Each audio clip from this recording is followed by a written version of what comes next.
सदके जाऊं गौड़ी, रूह खुश कर देते हो।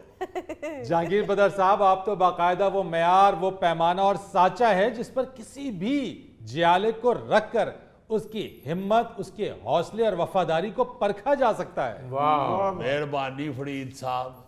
असल में ना वो खरबूजों की मिठास रही है, हाय, ना वो सरदाई का स्वाद रहा है, वाह, ना ही वो पिपली की छाँव रही है, वाह, ना ही उस तरह के दूध दही खालस रहे हैं, क्या कहने। ना ही वो गर्मियों की तपश रही है, और ना ही जेलें और सख्तियां बर्दाश्त करने वाले पिंडे रहे हैं, हाँ, और ना ही उस तरह के कोड़े मारने वाले जल्लाद रहे। फरीद साहब, मुझे जब सियासी कैदी के तौर पे शाही किले में कैद किया गया तो कैद करने वाले मुझे कहते हैं कि बदड़, और तुम्हें तुम्हारा सब्र तोड़ के दिखाएंगे। और मैंने कहा तुम मुझे कब्र तो दिखा सकते हो, सब्र नहीं मेरा तोड़ सकते। हाय, वाह, वाह, वाह, वाह, वाह। उसके बाद क्या क्या जुल्म, क्या क्या सख्तियां नहीं हुई हमारे ऊपर किले के अंदर, मगर हमने हर दफा हंस के यही कहा, ओ बस वाह, वाह, इन्नी गल सी, इस पे वो और तप जाते हैं। और ये कोई मामूली बात नहीं थी कि बस क्योंकि जबर और जुल्म जब किया जाए और उस पर यह कहा जाए कि बस ये जहांगीर बदर साहब जैसे लोगों का ही हौसला था। वो फरीद हौसला नहीं था, ये नजरिए की ताकत थी, भुट्टो का इश्क था। वो मेरी जेल में तो उन्होंने सांप छोड़ दिए थे। Oh my God. जब सांप सामने आगे मेरे खड़ा हुआ है ना, हाँ, मैं कहा जी ये भुट्टो, ये भुट्टो। ये नारा लगाया तो सांप उसी वक्त गडोया बन के बाहर निकल गया। ओ मैं कहा चल खिड़की हो। वाकई ये जुर्रत और हौसला था उस वक्त के सियासी कैदियों में। जहांगीर बदर साहब का एक बहुत ही दिलचस्प वाकया ये कि जब उनको 5 कोड़ों की सजा हुई, कोट लखपत जेल के अंदर भुट्टो साहब भी वहीं पर कैद थे।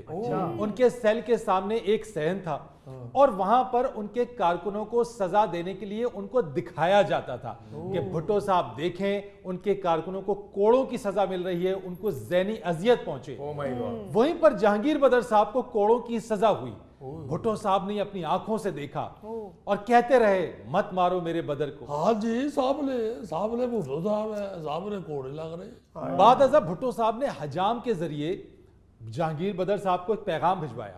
और वो पैगाम क्या था? वो पैगाम ये था कि मत परेशान होना बदर, ये कोड़े तुम्हारे पीठ पर नहीं मेरे जिस्म पर पड़ रहे हैं। मैं नहीं घबराया, मेरे भुट्टो साहब ने मेरे सदके जाऊं प्यार किया हुआ था। देखिए बात ये है कि ये नहीं था होता कि वर्कर जेल में है और लीडर घर बैठा हुआ है। भुट्टो साहब सारे वर्करों के आगे लगते थे।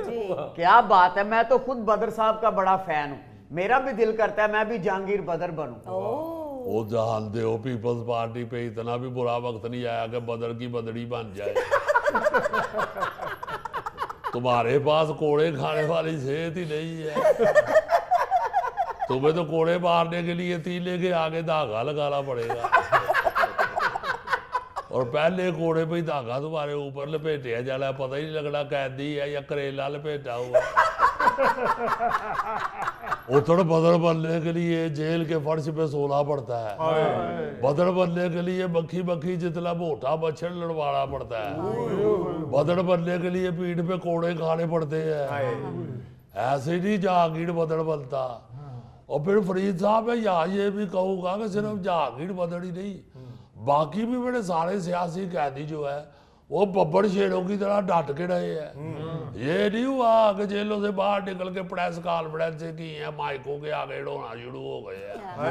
हम तो सिर्फ यही जानते थे कि जो दुल्हने होती है उनको जब पहली दफा ससुराल में बेइज्जती होती है तो वो माइकों के आगे जाकर होती है। वाह, क्या माइक और माइके को आपने मिलाया है।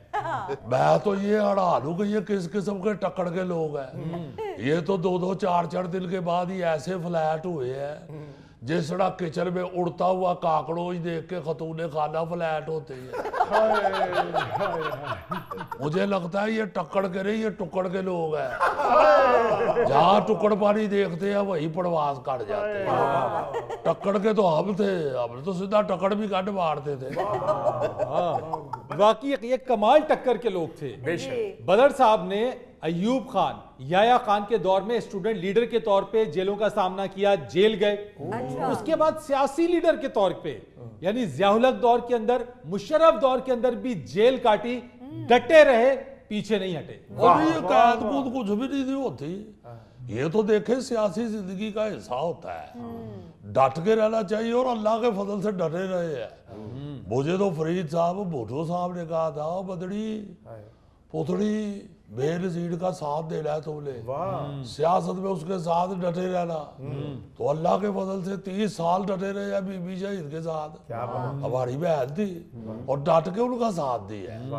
और इंशाअल्लाह पीपल्स पार्टी को इस जुर्रत का, इस वफा का फिर फल मिलने वाला है। अच्छा, हाँ, अगला वज़ीर आज़म आपका बिलावल भुट्टो जरदारी होगा।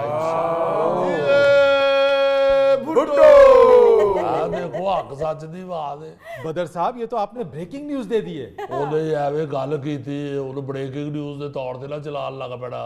ਮੈਨੂੰ ਹੀ ਪੁੱਠਾ ਸਿੱਧਾ ਕਰਨ ਲੱਗ ਪਵੋ, ਡਸ ਡੂਸ ਕੜਾ